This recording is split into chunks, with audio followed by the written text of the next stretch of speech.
The Hermetica, The Lost Wisdom of the Pharaohs, Timothy Freke, and Peter Gandy, authors of the Jesus Mysteries. Torture, Cornerstone Editions. I hope you do not mind me reading from this.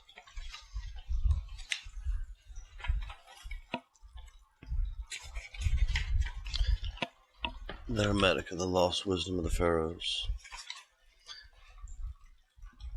To the memory of Giordano Bruno, 1548-1600. Mundus nihil potentiamum. The world is a beautiful nothing.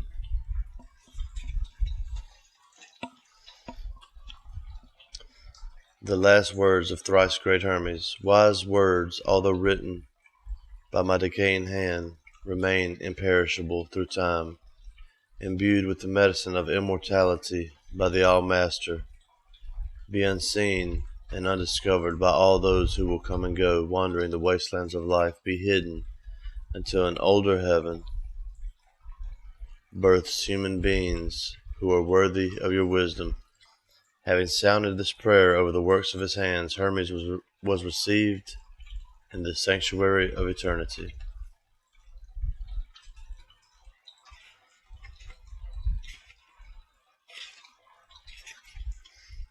I'm going to skip the introduction this time. The introduction section. Seems to put the introduction is a text of the book, I believe. That's a joke. It's thick though. Prophecies of Hermes.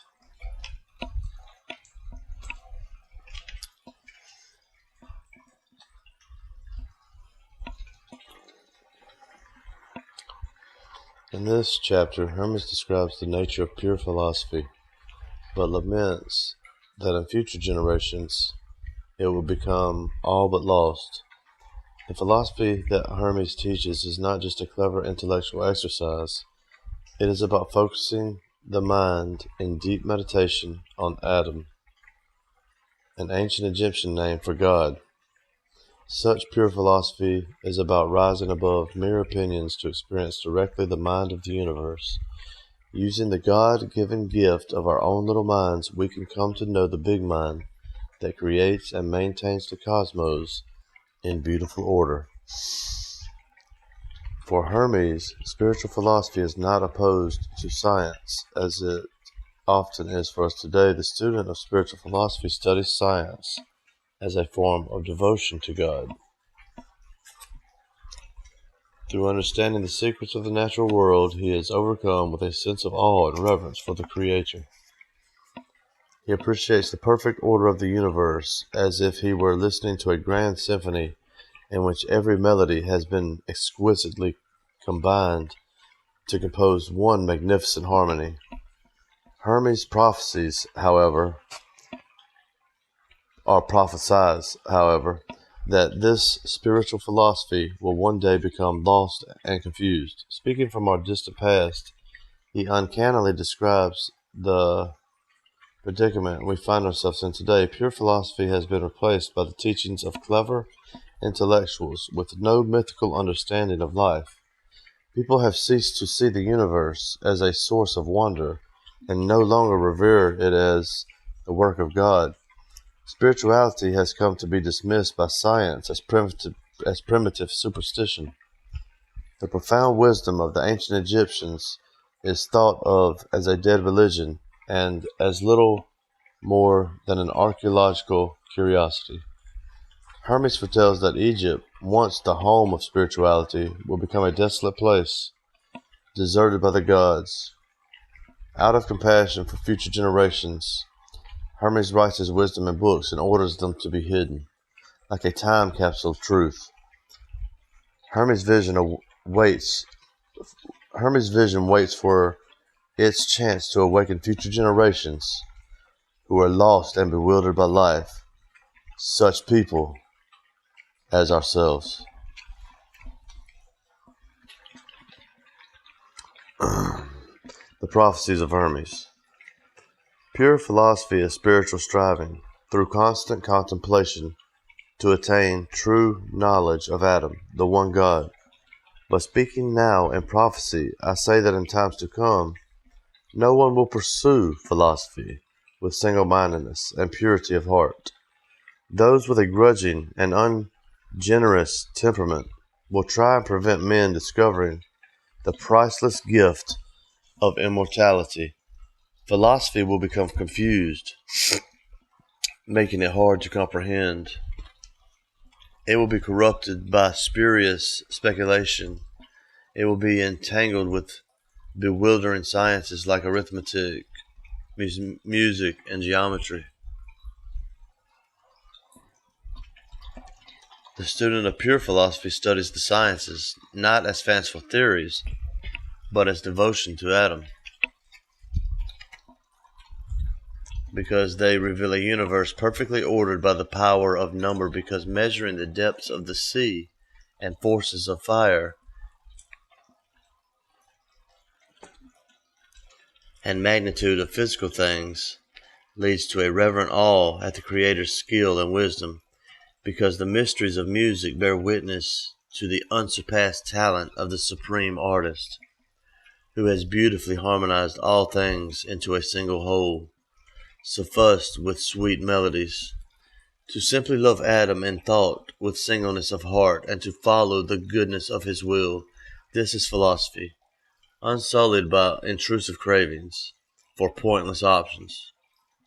But I foresee that in times to come, clever intellectuals will mislead the minds of men, turning them away from pure philosophy.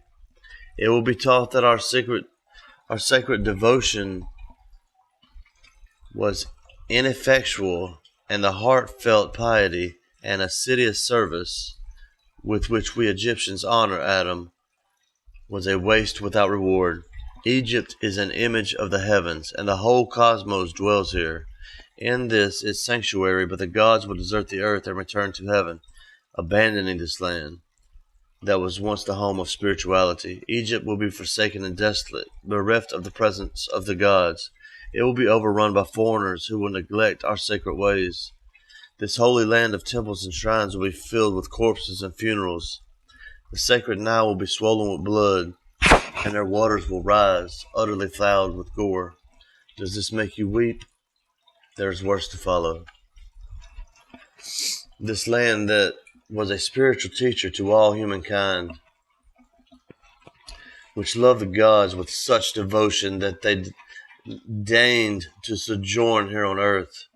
This land will exceed all others in cruelty. The dead will far outnumber the living, and the survivors will be known as Egyptians by their language alone, for in their actions they will be like men of another race. O Egypt, nothing will remain of your religion, but an empty tale, which even your own children will not believe. Nothing will be left to tell your wisdom but old graven stones. Men will be weary of life, and will cease seeing the universe as worthy of reverent wonder. Spirituality, the greatest of all blessings, will be threatened with extinction, and believed a burden to be scorned. The world will no longer be loved as an incomparable work of Adam, a glorious monument to its primal goodness, an instrument of the divine will to evoke veneration and praise in the beholder. Egypt will be widowed. Every sacred voice will be silenced. Darkness will be preferred to light. No eyes will raise to heaven. The pure will be thought insane, and the impure will be honored as wise. The madman will be believed brave, and the wicked esteemed as good. Knowledge of the immortal soul will be laughed at and denied. No reverent words worthy of heaven will be heard or believed. So I, thrice great Hermes, the first of men to attain all knowledge, have inscribed the secrets of the gods in sacred symbols and holy hieroglyphs on these stone tablets, which I have concealed for a future world that may seek our sacred wisdom. Through all-seeing mind, I myself have been the witness of the invisible things of heaven, and through contemplation come to knowledge of the truth. This knowing I have set down in these writings. In chapter 1.